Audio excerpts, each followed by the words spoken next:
Hello दोस्तों, नमस्कार। बात कर लेते हैं आज के दिन भर की सारी बड़ी खबरों की, जहां सबसे पहले आपको बताएंगे डोनाल्ड ट्रंप को भारी पड़ा भारत से पंगा लेना। जी हां, मोदी सरकार ने अब अफगानिस्तान में अमेरिकी मिलिट्री बेस का खुलकर कर दिया विरोध। दोस्तों, चखा दिया असली मजा मिस्टर ट्रंप को बताएंगे। डोनाल्ड ट्रंप के टैरिफ युद्ध के बाद भारत ने यह बड़ा ऐलान किया है। क्या है ये मुद्दा, लगे हाथ आपको बताएंगे। दोस्तों, इतना ही नहीं, भारत की तालिबान से दोस्ती में रूस का कनेक्शन निकल कर सामने आया है। दोस्तों, पाकिस्तान के होश उड़ाने की तैयारी में मोदी सरकार। इतना ही नहीं दोस्तों, चौंकाने वाली बात तो ये भी है कि अफगानी विदेश मंत्री की भारत यात्रा से पहले तालिबानी सरगना ने की मुलाकात। हालांकि अन्य देशों की यात्रा को लेकर ऐसा नहीं होता, लेकिन भारत की यात्रा के लिए क्यों तालिबानी सर्वोच्च नेता हिब्बतुल्लाह अखुंदजादा को मिलना पड़ा, विदेश मंत्री आमिर खान मुत्ताकी से बताएंगे। दोस्तों, भारत को लेकर आखिर क्यों ऐसा फैसला लिया गया। दोस्तों, तो उधर बीती शाम प्रधानमंत्री नरेंद्र मोदी जी ने मिलाया व्लादिमीर पुतिन को फोन। क्या हुई बातचीत, लगे हाथों आपको बताएंगे। क्या भगोड़े कट्टरपंथी जाकिर नाइक को भारत प्रत्यर्पित करेगा मलेशिया। उच्चायुक्त मुस्तफा ने कर दिया क्लियर। दोस्तों, जानकर आप भी जाएंगे चौंक, साथ ही बताएंगे यूक्रेनी सेना ने रशिया के लिए युद्ध लड़ रहे भारतीय नागरिक को किया गिरफ्तार। कैमरे के सामने जारी कर दिया बयान। दोस्तों, बताएंगे क्या कहा इस भारतीय ने। तो वहीं दोस्तों, बिहार विधानसभा चुनाव के लिए गृह मंत्रालय ने बहुत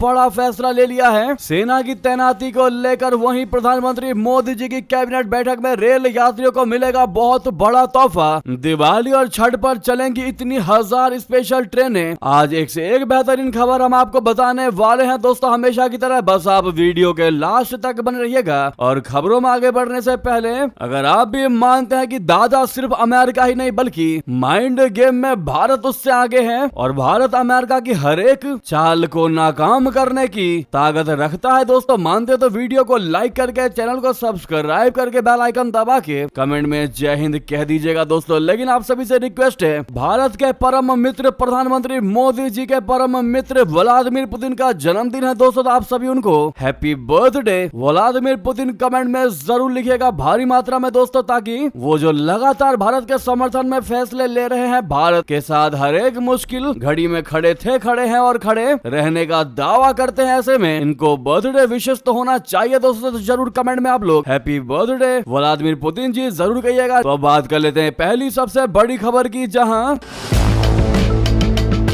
दोस्तों, भारत ने अफगानिस्तान में विदेशी सैन्य अड्डा स्थापित करने के किसी भी प्रयास का कड़ा विरोध कर दिया। रूस की राजधानी मॉस्को में आयोजित मॉस्को फॉर्मेट की 7वीं बैठक में हिस्सा लेते हुए भारत ने रूस, चीन और 7 अन्य देशों के प्रयासों का समर्थन किया है। ये सभी देश दोस्तों अफगानिस्तान के बगराम एयरबेस पर कब्जा करने के अमेरिकी प्रयासों का विरोध कर रहे हैं। अमेरिकी राष्ट्रपति ट्रंप ने कई बार कहा है कि वो अफगानिस्तान में बगराम एयरबेस पर फिर से कब्जा करने की योजना बना रहे हैं। उन्होंने इसके लिए एक विशेष दूत भी नियुक्त किया है जो तालिबान प्रशासन पर बगराम एयरबेस सौंपने के लिए दबाव बना रहे हैं। डोनाल्ड ट्रंप ने यह भी कहा है कि बगराम एयरबेस अमेरिका के लिए काफी महत्वपूर्ण है और बाइडेन प्रशासन ने इसे छोड़कर भारी गलती की थी। ट्रंप ने कहा था कि तालिबान को बगराम एयरबेस अमेरिका को सौंप देना चाहिए क्योंकि इसे वॉशिंगटन ने स्थापित किया था। दोस्तों, मॉस्को स्थित भारतीय दूतावास ने कहा कि राजदूत विनय कुमार के नेतृत्व में भारतीय प्रतिनिधिमंडल ने एक स्वतंत्र, शांतिपूर्ण और स्थिर अफगानिस्तान तथा वहां के लोगों के सामाजिक आर्थिक विकास और समृद्धि का जमकर समर्थन किया। दूतावास ने सोशल मीडिया पर कहा कि कुमार ने भारत की स्थिति दोहराई कि एक सुरक्षित, शांतिपूर्ण और स्थिर अफगानिस्तान वहां के लोगों के हितों की पूर्ति करेगा और क्षेत्रीय लचीलेपन और वैश्विक सुरक्षा के लिए आवश्यक होगा। दोस्तों, जहां रशिया के लिए भारत के विरोध में खड़ा है अमेरिका, खास करके मिस्टर डोनाल्ड ट्रंप, तो वहीं अपना भारत भी डटकर करारा जवाब दे रहा है अमेरिका को और बता दे रहा है उसको उसकी औकात कि तुम हमारा विरोध करोगे तो हम भी तुम्हें नहीं छोड़ेंगे। जी हां दोस्तों, ये सबसे परफेक्ट एग्जांपल है भारत से पंगा लेना ट्रंप को पड़ा भारी। जी हां, वहीं दोस्तों इसमें चौंकाने वाली बात ये भी रही, भारत की तालिबान से दोस्ती में रशिया का कनेक्शन देखने को मिला दोस्तों, जिसने पाकिस्तान के होश उड़ा दिए। दरअसल भारत तालिबान संबंधों से पाकिस्तान जो है वो काफी बेचैन है। फॉर्मेट में भारत के राजदूत विनय कुमार ने रशिया की राजधानी मॉस्को में तालिबानी सरकार में विदेश मंत्री आमिर खान मुत्ताकी से मुलाकात की। दोस्तों, इस मुलाकात को इसलिए भी अहम माना जा रहा है क्योंकि तालिबानी विदेश मंत्री मुत्ताकी इसी महीने 9 से 16 अक्टूबर के बीच कभी भी भारत आ सकते हैं। उन्हें पाकिस्तान की आपत्ति के बावजूद संयुक्त राष्ट्र सुरक्षा परिषद की प्रतिबंध समिति ने भारत यात्रा की अनुमति दी है। दोस्तों, अब आप कहेंगे मॉस्को फॉर्मेट आखिर है क्या? तो आपको बता दें, मॉस्को फॉर्मेट अफगानिस्तान में शांति और स्थिरता स्थापित करने के उद्देश्य से रशिया, चीन, पाकिस्तान, ईरान, भारत और मध्य एशियाई देशों के विशेष दूतों के बीच परामर्श के लिए एक क्षेत्रीय मंच है। इसे 2017 में स्थापित किया गया था। इसका मुख्य लक्ष्य अफगानिस्तान में राष्ट्रीय सुलह को सुविधाजनक बनाना, अंतर अफगान संवाद को बढ़ावा देना और क्षेत्र में एक स्थिर तथा समावेशी सरकार के निर्माण में सहायता करना है। लेकिन वही आपको बताते हैं दोस्तों, गौर करने वाली बात यह है कि भारत यात्रा से पहले अफगानी विदेश मंत्री की मुलाकात हुई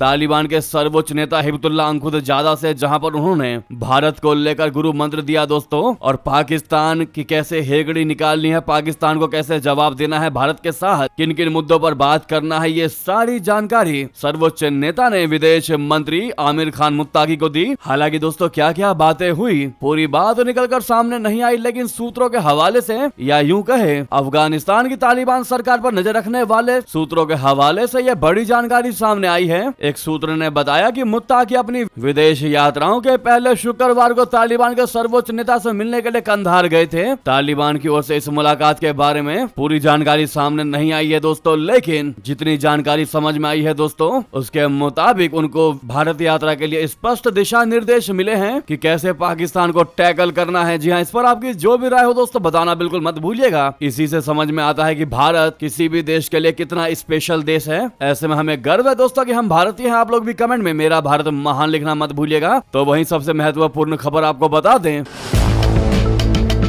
प्रधानमंत्री नरेंद्र मोदी जी ने अपने बेहतरीन सबसे खास दोस्त रशिया के राष्ट्रपति व्लादिमीर पुतिन को फोन करके उन्हें 73वें जन्मदिन की शुभकामनाएं दी। प्रधानमंत्री नरेंद्र मोदी जी ने उनके अच्छे स्वास्थ्य और उनके सभी प्रयासों में सफलता की कामना भी की। दोस्तों, फोन पर हुई बातचीत में दोनों नेताओं ने एक बार फिर भारत रूस के द्विपक्षीय एजेंडे की प्रगति की समीक्षा की और special and privileged strategic partnership को और गहराई देने की प्रतिबद्धता दोहराई। दोस्तों, मंगलवार को ही बातचीत में प्रधानमंत्री नरेंद्र मोदी जी ने कहा कि वो भारत में होने वाले 23वें भारत रूस शिखर सम्मेलन में राष्ट्रपति पुतिन का स्वागत करने के लिए बहुत ही ज्यादा उत्सुक हैं। दोनों नेताओं के बीच हुई यह वार्ता भारत रूस के बीच पारंपरिक मित्रता और रणनीतिक सहयोग को आगे बढ़ाने की दिशा में एक महत्वपूर्ण कदम है। दोस्तों, रशिया के राष्ट्रपति व्लादिमीर पुतिन 23वें भारत रूस शिखर सम्मेलन में शामिल होने के लिए दिसंबर के पहले सप्ताह में नई दिल्ली आ सकते हैं। कयास ये लगाए जा रहे हैं कि रूसी राष्ट्रपति का यह दौरा 5 से 6 दिसंबर को हो सकता है। रूस यूक्रेन युद्ध शुरू होने के बाद व्लादिमीर पुतिन का ये पहला भारत का दौरा होगा। गौरतलब है कि व्लादिमीर पुतिन का भारत दौरा ऐसे समय में हो रहा है जब अमेरिका ने भारत पर रशिया से कच्चा तेल खरीदने को लेकर अतिरिक्त 25% का टैरिफ लगाया है। उम्मीद है कि दोनों नेताओं के बीच इस मुद्दे पर भी बातचीत हो सकती है। ऐसे में दोस्तों, क्या आप बता सकते हैं, देखते हैं कौन बिल्कुल सही जवाब देता है कि पिछली बार व्लादिमीर पुतिन भारत की यात्रा कब की थी उन्होंने, लास्ट टाइम वो भारत कब आए थे, कौन से साल में। देखते हैं कौन बिल्कुल सही जवाब देता है। लेकिन दोस्तों, व्लादिमीर पुतिन को उनके जन्मदिन के लिए हैप्पी बर्थडे पुतिन जी लिखना मत भूलिएगा। नेक्स्ट खबर की बात कर लेते हैं, जहां क्या भगौड़े कट्टरपंथी जाकिर नाइक को भारत प्रत्यर्पित करेगा मलेशिया? आखिर क्या कहा उच्चायुक्त मुस्तफा ने? दोस्तों, भारत में मलेशिया के उच्चायुक्त दातो मुजफ्फर शाह मुस्तफा ने अक्टूबर के अंत तक कुआलालंपुर में आयोजित होने वाले साल के दूसरे आसियान शिखर सम्मेलन के साथ दोनों देशों के बीच व्यापारिक संबंधों को लेकर IANS से बातचीत की। इस दौरान मलेशियाई उच्चायुक्त ने भारत को जाकिर नाइक को सौंपने को लेकर एक बड़ा बयान दे दिया। मलेशिया के उच्चायुक्त दातो मुजफ्फर शाह मुस्तफा ने कहा कि भारत के साथ हमारा द्विपक्षीय प्रत्यर्पण समझौता है और इसकी एक प्रक्रिया है जिसका पालन किया जाना बहुत आवश्यक है। जाकिर नाइक का मामला वर्तमान में कानूनी प्रक्रिया से गुजर रहा है। ये मामला मलेशियाई कोर्ट में की निगरानी में है और इसे न्यायिक विचार के आधार पर निपटाया जाएगा। भारत सरकार द्वारा दिए गए औचित्य के आधार पर जाकिर नाइक को प्रत्यर्पित करने का कोई कारण है ही नहीं। इस मामले पर मलेशियाई सरकार से कोई लेना देना नहीं है। जी हाँ, वहीं उन्होंने दोनों देशों के बीच संबंधों को लेकर लेकर कहा कि मलेशिया और भारत के बीच एक दीर्घकालिक ऐतिहासिक और सांस्कृतिक संबंध रहा है। हमारे संबंध बहुत अच्छी तरह से आगे बढ़ रहे हैं। जैसा कि मलेशिया के प्रधानमंत्री की हालिया भारत यात्रा से स्पष्ट है, ये यात्रा हमारे द्विपक्षीय संबंधों को मजबूत करने में एक और मील का पत्थर साबित हुई है। मलेशिया और भारत के बीच हमारे संबंधों के एक व्यापक रणनीतिक साझेदारी के स्तर तक पहुंचने में भी परिलक्षित होता है। नेक्स्ट खबर बता दें,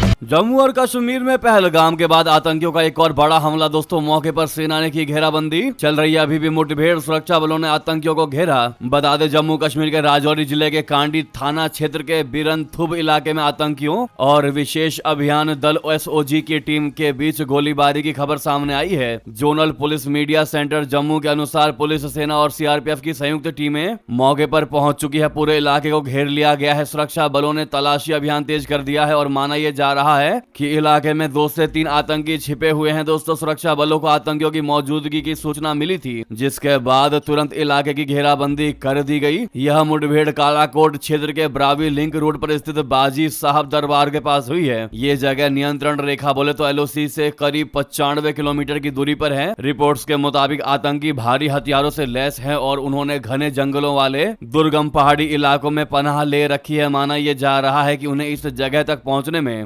लोकल्स की मदद मिली, यानी स्थानीय मदद मिली है। सुरक्षा बलों ने आतंकियों को लोकेट कर लिया है और उन्हें निष्क्रिय करने के लिए अतिरिक्त फोर्स मौके पर भेज दी गई है। दोस्तों, सबसे बड़ी दिक्कत इसमें यह है, बताया जा रहा है कि इलाके में भारी बर्फबारी और फिसलन की वजह से अभियान में सुरक्षा बलों को काफी दिक्कतों का सामना करना पड़ रहा है। इसके बावजूद भी अतिरिक्त सैनिकों को मौके पर भेज दिया गया है। दोस्तों, ऐसे में इंडियन आर्मी को ऑल द बेस्ट कहना मत भूलिएगा आप लोग। नेक्स्ट खबर की बात करते हैं, जहां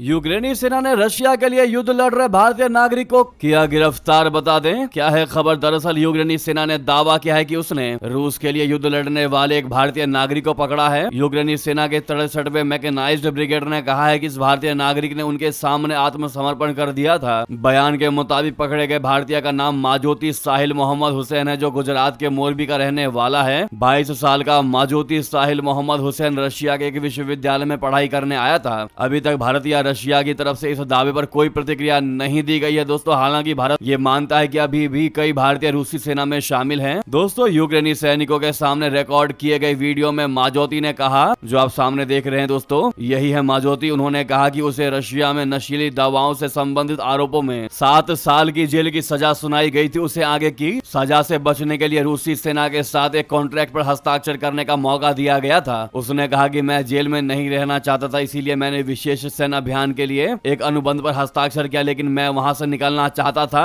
यूक्रेन ने कहा कि माजोटी को 15 दिनों तक ट्रेनिंग दी गई। इसके बाद 1 अक्टूबर को उसे पहले कॉम्बैट मिशन पर भेज दिया गया। उस दौरान उसने 3 दिनों तक युद्ध क्षेत्र में बिताया। अपने कमांडर से झगड़े के बाद उसने यूक्रेनी सेना की 63वीं मैकेनाइज्ड ब्रिगेड के सैनिकों के सामने आत्मसमर्पण कर दिया। उसने कहा कि मैं लगभग 2 से 3 किलोमीटर यानी 1 से 2 मील दूर एक यूक्रेनी खाई में पहुंचा। मैंने तुरंत अपनी राइफल नीचे रख दी और कहा कि मैं लड़ना नहीं चाहता, मुझे मदद चाहिए। उसने कहा कि मैं रशिया वापस नहीं जाना चाहता, इसमें कोई सच्चाई नहीं है, कुछ भी नहीं। मैं यूक्रेन में जेल में जाना पसंद करूंगा, लेकिन रशिया नहीं। माजोती ने यह भी दावा किया कि हालांकि उसे रूसी सेना में शामिल होने के लिए पैसा देने का वादा किया गया था, लेकिन उसे वो भी नहीं मिला। तो दोस्तों, ये हालात हैं उन लोगों के जो या तो अपनी इच्छा से या फिर प्रेशर में आकर के रूसी सैनिकों को ज्वाइन कर लेते हैं। दोस्तों, हालांकि भारत की मोदी सरकार इस पर कड़े कदम उठाने की पूरा प्रयास करती नजर आ रही है, लेकिन भारतीयों को भी ये देखना होगा कि बात चाहे कैसी भी हो, सैनिक में शामिल नहीं होना, क्योंकि उसके बाद आपका हश्र क्या होगा वहां पर किसी ने नहीं देखा है। आपकी इस पर क्या राय है दोस्तों, और आप अपने भारतीय फेलो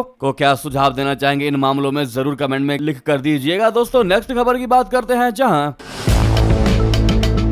नेपाल के पूर्व प्रधानमंत्री ओली और पूर्व गृह मंत्री के खिलाफ हुआ एफआईआर दर्ज। जेनजीज आंदोलन में मौतों का जिम्मेदार ठहराया गया। जी हां, नेपाल में युवाओं के नेतृत्व वाले जेनजीज आंदोलन के दौरान हुई हिंसा और मौतों को लेकर पूर्व प्रधानमंत्री केपी शर्मा ओली और पूर्व गृह मंत्री रमेश लेखक के खिलाफ आपराधिक मामला दर्ज किया गया है। आंदोलन से जुड़े युवाओं ने काठमांडू जिला पुलिस कार्यालय में मंगलवार को एफआईआर दर्ज करवाई। काठमांडू के पुलिस अधीक्षक पवन भट्टराई ने इसकी पुष्टि की है। यह मामला अब न्यायिक जाँच आयोग को सौंप दिया गया है। आयोग की अध्यक्षता जस्टिस गौरी बहादुर कार्की कर रहे हैं। एक सीनियर एडवोकेट ने कहा है कि एफआईआर ओली और लेखा की आपराधिक जिम्मेदारी को स्थापित करेगी और 8 से 9 सितंबर को हुए अपराधों की जांच का रास्ता खोलेगी। तो वहीं आपको बता दें, भारत के राफेल से टकराने वाले 20 चीनी J-10CE विमान को खरीदने की तैयारी में बांग्लादेश। क्या पाकिस्तान की राह पर चलेंगे? यूनुस बता दे, पाकिस्तान के नक्शे कदम पर चलते हुए बांग्लादेश चीन से J-10CE फाइटर जेट खरीदने की तैयारी कर रहा है। रिपोर्ट के मुताबिक बांग्लादेश का प्लान साल 2027 तक चीन से 20 J-10CE फाइटर जेट खरीदने की है। ये सौदा करीब $2.20 अरब का हो सकता है। इसमें विमानों की खरीद के साथ साथ ट्रेनिंग, मेंटेनेंस और अन्य तकनीकी खर्च शामिल होंगे। बांग्लादेश सरकार के सरकारी दस्तावेजों के हवाले से रिपोर्ट में कहा गया है कि अनुबंध 2026 से 27 के दौरान साइन हो सकता है और भुगतान की प्रक्रिया 2035 से 36 तक 10 वर्षों में पूरी की जाएगी। ये सौदा या चीन की सरकार से सीधी खरीद या गवर्नमेंट टू गवर्नमेंट व्यवस्था के तहत पूरा किया जाएगा। तो वहीं अगली खबर की बात करते हैं, जहां पर क्या मरियम नवाज गिरवा देंगी चाचा शहबाज की सरकार? पाकिस्तान में भिड़े पीपीपी और पीएमएलएन के नेता आसिम मुनीर की बड़ी टेंशन। दोस्तों, पाकिस्तान में शहबाज शरीफ की सरकार पर संकट छाने लगा है। शहबाज शरीफ की पार्टी पीएमएलएन और बिलावल भुट्टो की पार्टी पाकिस्तान पीपुल्स पार्टी बोले तो ट्रिपल-P के बीच अनबन शुरू हो गई है। शहबाज शरीफ को पीपीपी से समर्थन हासिल है। पिछले कई दिनों से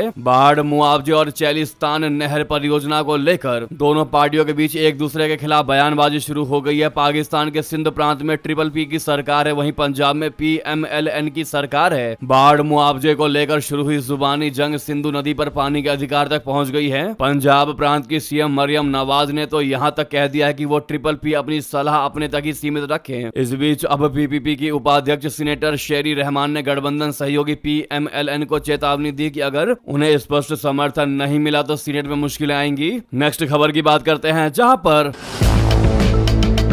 गुरु नानक प्रकाश पर्व पर पाकिस्तान पहुंचेंगे हजारों सिख श्रद्धालु। ननकाना साहिब में तैयारियां हुई तेज। जी हां, पाकिस्तान ने अगले महीने गुरु नानक देव का 556वां प्रकाश पर्व मनाने के लिए आने वाले सिख तीर्थ यात्रियों की सुरक्षा के वास्ते पुख्ता इंतजाम किए हैं। अधिकारियों ने मंगलवार को यह जानकारी दी। पाकिस्तान के पंजाब सूबे की सरकार के गृह विभाग में मंगलवार को गुरु नानक के प्रकाश पर्व की तैयारियों की समीक्षा के लिए एक बैठक हुई। बैठक में पंजाब के प्रथम सिख मंत्री और पाकिस्तान सिख गुरुद्वारा प्रबंधक समिति के अध्यक्ष Sardar Ramesh Singh Arora, evacuee trust property board ETPB के अध्यक्ष साजिद महमूद चौहान, पंजाब के गृह विभाग के सचिव अहमद जावेद काजी और वरिष्ठ पुलिस अधिकारी उपस्थित थे। बैठक में बताया गया कि यात्रियों के लिए पूर्ण सुरक्षा, चिकित्सा सुविधाएं, परिवहन और गुणवत्तापूर्ण आवास सुनिश्चित किए जाएंगे। तो वहीं बता दें, डोनाल्ड ट्रंप के गुणगान करते नजर आए कनाडा के प्रधानमंत्री मार्क कार्नी। भारत पाकिस्तान के बीच संघर्ष विराम कराने का भी दे दिया श्रेय। दोस्तों, कनाडा के पीएम मार्क कार्नी ने मंगलवार को भारत और पाकिस्तान के बीच शांति लाने के लिए अमेरिकी राष्ट्रपति मिस्टर ट्रंप की सराहना की। उन्होंने कहा कि आप एक परिवर्तनकारी राष्ट्रपति हैं। अर्थव्यवस्था में बदलाव, रक्षा खर्च के लिए नाटो साझेदारों की अभूतपूर्व प्रतिबद्धताएं, भारत पाकिस्तान से अजरबैजान आर्मेनिया तक शांति, ईरान को आतंक की ताकत के रूप में अक्षम करने में आपकी अहम भूमिका रही है। अप्रैल में प्रधानमंत्री चुने गए कार्नी ने इस साल मई में व्हाइट हाउस का दौरा किया था। दोस्तों, 10 मई को जब ट्रंप ने सोशल मीडिया पर घोषणा की थी कि भारत और पाकिस्तान वॉशिंगटन की मध्यस्थता में लंबी रात की बातचीत के बाद पूर्ण और तत्काल संघर्ष विराम पर सहमत हो गए हैं, तब से उन्होंने लगभग 50 बार अपने दावे को दोहराया है कि उन्होंने भारत और पाकिस्तान के बीच तनाव को सुलझाने में मदद की है। भारत ने लगातार किसी भी तीसरे पक्ष के हस्तक्षेप से इनकार किया है। दोस्तों, अगली खबर की बात करते हैं, जहां पर वहीं ब्रिटिश प्रधानमंत्री कीर स्टारमर 2 दिवसीय यात्रा पर आज भारत आ रहे हैं। दोस्तों, ब्रिटेन के प्रधानमंत्री कीर स्टारमर की बुधवार से शुरू होने वाली पहली आधिकारिक भारत यात्रा के दौरान दोनों देशों के व्यापार, निवेश और तकनीकी सहयोग समेत समग्र द्विपक्षीय साझेदारी पर बातचीत होगी। प्रधानमंत्री नरेंद्र मोदी के निमंत्रण पर होने वाली इस 2 दिवसीय यात्रा के दौरान दोनों नेता भारत ब्रिटेन समग्र रणनीतिक साझेदारी के सभी पहलुओं का आकलन विजन 2035 को ध्यान में रखते हुए करेंगे। इस 10 वर्षीय रोड मैप पर जुलाई में भारत ब्रिटेन मुक्त व्यापार समझौते बोले तो FTA के साथ सहमति जताई गई थी। ऐसे में अतिथि देवो भव के तर्ज पर दोस्तों most welcome to India Keir Starmer ji लिखना मत भूलिएगा। नेक्स्ट खबर बता दें, अब इंडियन आर्मी होगी ज्यादा फिट। अब अग्निवीर से लेकर आर्मी कमांडर तक सबको देना होगा फिजिकल टेस्ट। दोस्तों, इंडियन आर्मी में अब अग्निवीर से लेकर जनरल रैंक के अधिकारियों तक को फिजिकल टेस्ट देना होगा और इसमें पास होना होगा। ये फिजिकल टेस्ट साल में 2 बार होंगे। सूत्रों के मुताबिक आर्मी 1 अप्रैल 2026 से इस नए नियम को लागू कर रही है। अब तक आर्मी में 50 साल की उम्र तक ही ही फिजिकल टेस्ट होता था, लेकिन अब 60 साल तक की उम्र तक फिजिकल टेस्ट होंगे। आर्मी में 60 साल की उम्र होने तक हर साल 2 बार फिजिकल टेस्ट पास करना होगा। इसका मतलब यह है कि ब्रिगेडियर, मेजर, जनरल रैंक के अधिकारी और आर्मी कमांडर सभी को यह टेस्ट देना और पास करना अनिवार्य होगा। आर्मी में लेफ्टिनेंट जनरल रैंक 3 स्टार के अधिकारियों की रिटायरमेंट की उम्र 60 साल है, यानी आर्मी चीफ को छोड़कर सभी सैनिकों और जूनियर और सीनियर अधिकारियों को यह टेस्ट देना ही होगा। तो वहीं आपको बता दें, डोनाल्ड ट्रंप की बहुत बड़ी चेतावनी, आवश्यकता पड़ी तो सेना उतार दूंगा, लागू होगा इंटरैक्शन एक्ट। दोस्तों, अमेरिका के राष्ट्रपति मिस्टर ट्रंप ने संकेत दिया है कि वो देश के कुछ शहरों में सेना भेजने के लिए एंटी इंसरेक्शन लॉ का इस्तेमाल कर सकते हैं। इस कानून के जरिए राष्ट्रपति को आपात स्थिति में सेना को देश के भीतर तैनात करने की अनुमति मिलती है। ट्रंप के इस बयान के बाद व्हाइट हाउस और डेमोक्रेटिक शासित शहरों के बीच कानूनी टकराव और ज्यादा तेज हो गया है। दोस्तों, सोमवार को पत्रकारों से बातचीत में ट्रंप ने कहा कि हमारे पास इंसरेक्शन एक्ट किसी कारण से है, अगर लोग मारे जा रहे हो और अदालतें या राज्यपाल हमें रोक रहे हो तो मैं इसका इस्तेमाल जरूर करूंगा। ये कानून लगभग 200 साल पुराना है और अब तक सिर्फ बेहद गंभीर हालात में इस्तेमाल किया गया है। इसे आखिरी बार साल 1992 में राष्ट्रपति जॉर्ज H.W. बुश ने लॉस एंजलिस दंगों के दौरान लागू किया था। यानी कि दोस्तों, मिस्टर ट्रंप को यह लग रहा है कि वो जब तक अमेरिकी राष्ट्रपति है, क्योंकि उनको पता है वो अगली बार राष्ट्रपति नहीं बन पाएंगे, तो वो ये सोच रहे हैं कि वो जब तक राष्ट्रपति हैं तब तक ऐसे ऐसे कारनामे किए जाएं जिससे कि सब ये कहें कि लास्ट टाइम मिस्टर ट्रंप ने इस लॉ का इस्तेमाल किया था, लास्ट टाइम मिस्टर ट्रंप ने इस देश के साथ ऐसा किया था, लास्ट टाइम अगर भूचाल लेकर आया था तो मिस्टर ट्रंप लेकर आया था। यानी कि वो अपने तरीके से एक तरह का हिस्ट्री क्रिएट करना चाहते हैं दोस्तों, ताकि हर कोई उनको याद करता रहे और हर जगह इतिहास में उनका नाम लिखा जाए। लगता तो कुछ ऐसा ही है। दोस्तों, आपको क्या लगता है? अपनी राय देना मत भूलिएगा। अगली खबर की बात कर लेते हैं, जहां उपराष्ट्रपति की सुरक्षा में किया गया नया बदलाव, आईटीबीपी की जगह लगाई गई सीआरपीएफ, 100 से अधिक जवान कमांडो तैनात। दोस्तों, भारत के नए बने उपराष्ट्रपति सीपी राधाकृष्णन की सिक्योरिटी में बड़ा बदलाव किया गया है। उपराष्ट्रपति की सुरक्षा में लगे आईटीबीपी को हटाकर इसकी जगह सीआरपीएफ को तैनात किया गया है, जिसमें 100 से अधिक जवान और कमांडो उपराष्ट्रपति की सुरक्षा में लगाए गए हैं। दिल्ली पुलिस पहले की तरह ही उपराष्ट्रपति काफिले का एस्कॉर्ट और एक्सेस कंट्रोल सिस्टम को संभाल रही है। तो दोस्तों, वहीं आपको बता दें, हिमाचल में बस पर पहाड़ी से मलबा गिरा, 15 लोगों की मौत, 2 बच्चे बचाए। बिलासपुर में दिन भर हुई बारिश के कारण हुआ ये बड़ा हादसा। पीड़ितों के लिए प्रधानमंत्री नरेंद्र मोदी जी ने बड़ा ऐलान कर दिया। दोस्तों, पीएम नरेंद्र मोदी ने हर मृतक के परिजन को प्रधानमंत्री राष्ट्रीय राहत कोष यानी PMNRF से 2-2 लाख रुपए की अनुग्रह राशि देने की घोषणा कर दी। वहीं घायलों को 50,000 रुपए आर्थिक मदद दी जाएगी। प्रधानमंत्री नरेंद्र मोदी जी ने एक्स पर अपने पोस्ट में लिखा कि हिमाचल प्रदेश के बिलासपुर में हुई बस दुर्घटना में लोगों की मौत से दुखी हुई। मेरी संवेदनाएं प्रभावित लोगों और उनके परिवारों के साथ है। घायलों के शीघ्र स्वस्थ होने की प्रार्थना करता हूं। जी हां दोस्तों, वहीं आपको बता दें, बिहार विधानसभा चुनाव के लिए गृह मंत्रालय का प्लान तैयार। पिछली बार से टाइट होगी चेकिंग, 1500 सीएपीएफ होंगे तैनात। जी हां, बिहार विधानसभा चुनाव में इस बार केंद्रीय सशस्त्र पुलिस बलों या बोले तो सीएपीएफ की करीब 1500 कंपनियों को तैनात किया जाएगा। 1500 कंपनियों में इन 1.5 लाख जवानों की तैनाती बिहार में पिछली बार हुए चुनाव से कहीं अधिक होगी। इनमें से 500 कंपनियों की तैनाती हो चुकी है। बाकी कंपनियां भी आने वाले दिनों में बिहार में अपने अपने पॉइंट के हिसाब से ड्यूटी संभाल लेंगी।